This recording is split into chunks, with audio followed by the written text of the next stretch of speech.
செவ்வாய்க்கிழமைனால என்ன பொறுத்தவரைக்கும் வெத்தலை தீபம் போட்டு 1 மணிக்கு விளக்கேத்துனா தான் அன்னைக்கு நாள் திருப்தியா, நிம்மதியா போகும். இப்படி தான் நான் ஓட்டிக்கிட்டு இருக்கேன் நானு. நேத்து என்னவோ தெரியல, துணிய துவச்சு மேல போட்ட பாவம் தான். போடும்போது என்னமோ வெயிலா தான் இருந்துச்சு. அந்த சூரிய பகவானுக்கு நான் துணி காய வச்சா பொறுக்காது போல இருக்கு. உடனே வந்து இருட்டிக்கிட்டு வந்தது. இருட்டும்போதே எனக்குள்ள ஒரு பயம். மழை வந்துருமோ, வந்துருமோ, வந்துருமோன்ற மாரி இருந்துச்சு. கிட்டத்தட்ட மாடிக்கு வீட்டுக்குமே 4, 5 வாட்டி போயிட்டு வந்து முட்டி வலி தான் வந்தது. கடைசியா ஃபைனலா பார்த்தேன். மணி ஒரு 12:30 இருக்கும். நம்ம துணி எடுத்தே எடுத்துருவோம். நம்மளால முடியல இதுக்கு மேல போயிட்டு வரேன்னு சொல்லிட்டு, நான் எடுக்கும்போது தான் அந்த 1, 2 துளி மழைத்துளிகள் போட்டது. சரி நீ கன்ஃபார்மா மழைடா அப்படின்னு சொல்லிட்டு எடுத்துட்டு வந்துட்டு, வீட்ல பரப்பி காய வைக்கிறதுக்குள்ளே மணி வந்து 1:15 ஆயிடுச்சு. இதுக்கு மேல எங்க விளக்கேத்துறது நம்ம? ஈவினிங்கா ஏத்திக்கலாம்னு சொல்லி விட்டுட்டேன். ஆனா அதுக்கப்புறம் ஒரு ட்விஸ்ட் என்னன்னா, நான் துணி எடுத்து வந்து வீட்டுக்குள்ள பரப்பி போட்டதுக்கப்புறம் வெயில் சும்மா சுளீன்னு அடிச்சுது.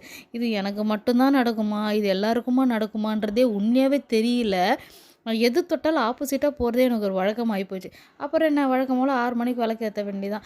4 மணிலேருந்து கிளீன் பண்ண ஆரம்பிச்சேன். சாமி படத்தெல்லாம் கிளீன் பண்ணி எடுத்துட்டு, வீடு வாசல்லாம் கிளீன் பண்ணி எடுத்துட்டு, சாமிக்கு பிரசாதமா பால்ல வந்து நாட்டு சர்க்கரை மட்டும் தான் போட்டு வச்சேன்.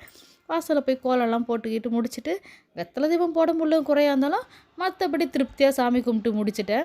என்னன்னா, பசங்க இருக்கும்போது வெத்தலை தீபம் போட்டா எனக்கு அது செட் ஆவாது. இவங்க நய்யம் பண்ணுவாங்கல்ல, எனக்கு அது செட் ஆவாது. அதுதான் ஒண்ணு. பரவாயில்ல இருக்கட்டும். இதுவும் ஒரு கை மாற்றமா தான் இருக்கு.